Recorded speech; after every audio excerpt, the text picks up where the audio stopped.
अस्सलाम वालेकुम। अब हम सॉल्व करेंगे प्रॉब्लम नंबर 14.5। इस क्वेश्चन के भी हमारे पास दो पार्ट्स हैं।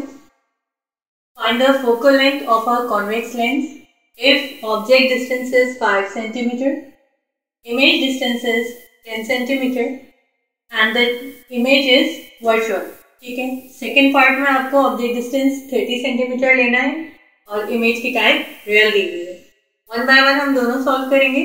बहुत सिंपल सा क्वेश्चन है क्योंकि लेंस फॉर्मूला में 3 में से 2 वैल्यूज आपको डायरेक्टली गिवन है। बस you have to focus on the type of the image, which type of the image is given. यहाँ पर आप अगर देखें तो आपके पास focal length of convex lens आपने मालूम करनी है। अच्छा, यहाँ पर ऑब्जेक्ट डिस्टेंस की वैल्यू दी हुई है 5 सेंटीमीटर और इमेज डिस्टेंस दिया हुआ है 10 सेंटीमीटर। ठीक है, लेकिन इसके साथ उन्होंने जो इमेज की टाइप बताई है, इमेज की टाइप बताई है कैसी है, वर्चुअल। और हम पढ़ चुके हैं कि वर्चुअल इमेज जो है नेगेटिव होता है, इसलिए आप इस क्यू के साथ नेगेटिव साइन लगाएंगे और यहाँ पर मेंशन कर देंगे कि इमेज जो है वर्चुअल। अब यहाँ पर सॉल्यूशन के लिए डायरेक्ट आपके पास लग जाएगा lens formula which is 1/f is equal to 1/p plus 1/q। Values डालेंगे हम, तो यहाँ पर आपके पास p की वैल्यू है 5 सेंटीमीटर, q की वैल्यू है 10, -10। Why -10? Because the image is virtual. Simple सा mathematical solution. 1/f plus minus will be minus is 1/10. LCM लेंगे आप, 5 और 10 का LCM 10. 5 how many times 10? 5 2 times 10 and 2 1 time will be 2. 10 1 time 10 and 1 1 times is 1. और आपके पास ये 1/f की value हो जाएगी 1/10। क्रॉस मल्टीप्लाई कर दें, तो आपके पास f की वैल्यू आ जाएगी 10 सेंटीमीटर। ये देख सकते हैं आप यहाँ पे, चूंकि लेंस आपके पास कॉन्वेक्स दिया हुआ था इसलिए फोकल लेंथ ऑफ कॉन्वेक्स भी आपके पास पॉजिटिव वैल्यू ही आई है। अब हम इसी तरीके से सेम क्वेश्चन को हम सॉल्व करेंगे बाय टेकिंग इमेज जो है एज अ रियल इमेज।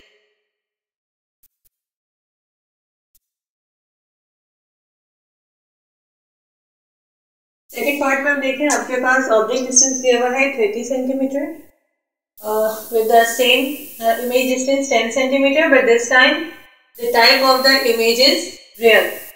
तो आपके पास सॉल्यूशन पे कहाँ फर्क पड़ेगा। ऑब्जेक्ट डिस्टेंस आप लेंगे 30 सेंटीमीटर, इमेज डिस्टेंस आपके पास 10 सेंटीमीटर है। चूंकि इमेज रियल है इसलिए आप रियल इमेज की वैल्यू पॉजिटिव लेते हैं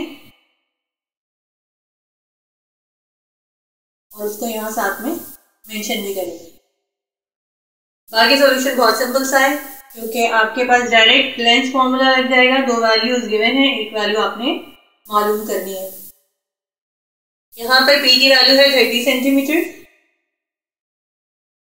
q की वैल्यू है प्लस 10 सेंटीमीटर। एलसीएम ले लें आप 30 और 10 का, that will be 30 1 times 30, so 1 1 time is 1. 10 how many times 30? 10 3 times 30, so 3 times 1 would be 3.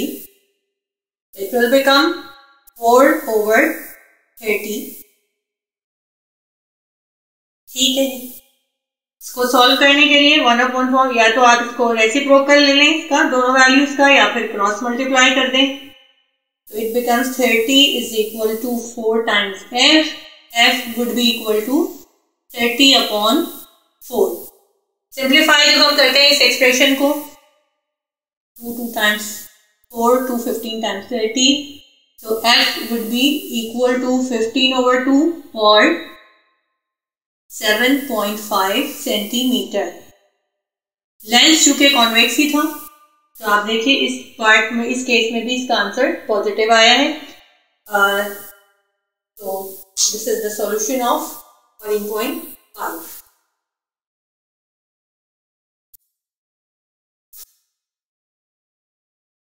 Problem number 14.6 is the focal length of a convex lens is 1 meter.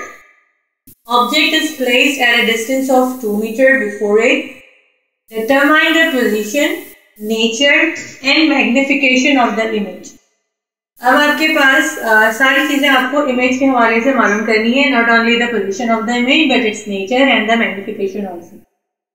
Position of the image मालूम करने के लिए आपके पास P और F की value दी हुई है, तो आप लेंस फॉर्मूले की मदद से इजीली कैलकुलेट कर लेंगे. जहां तक नेचर ऑफ द इमेज का ताल्लुक है, तो नेचर ऑफ द इमेज कैसे डिसाइड करेंगे?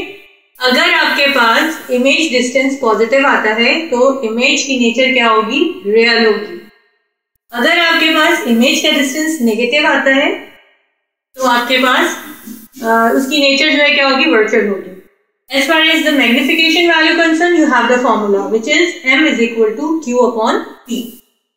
तो हम सॉल्यूशन स्टार्ट करते हैं. आपके पास f जो है कॉन्वेक्स लेंस दिया हुआ है, तो हम ये पॉजिटिव लेंगे because the lens is convex.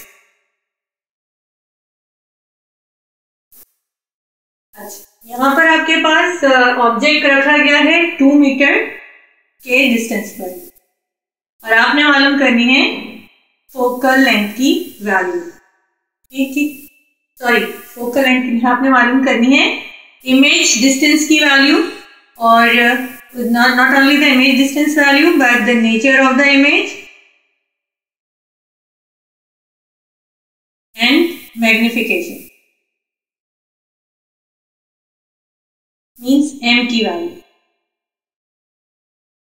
तो पहले हम मालूम करेंगे लेंस फॉर्मूला की मदद से Q की वैल्यू.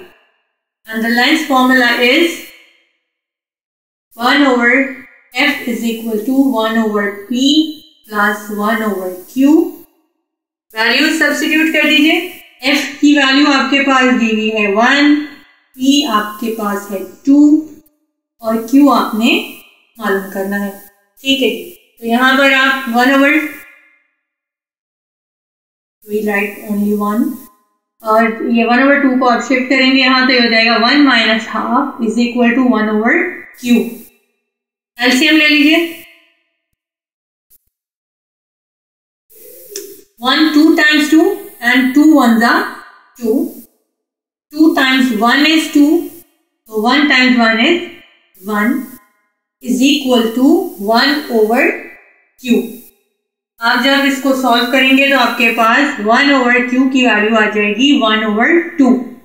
क्रॉस मल्टीप्लाई कर दें और Q के पास आपके पास Q का आंसर आ गया 2 मीटर. ठीक है जी. और ये आंसर आपके पास आया है पॉजिटिव. तो Q की वैल्यू तो शो कर रही है आपको पोजीशन ऑफ द इमेज. ठीक है, position of the image is 2 metre. As far as the nature of the image concern, शुरू में आपको क्या बताया था कि अगर आपके पास ये आंसर पॉजिटिव आएगा तो इमेज की नेचर कैसी होगी? रियल होगी. So as this is the positive value, so the nature of the image is real.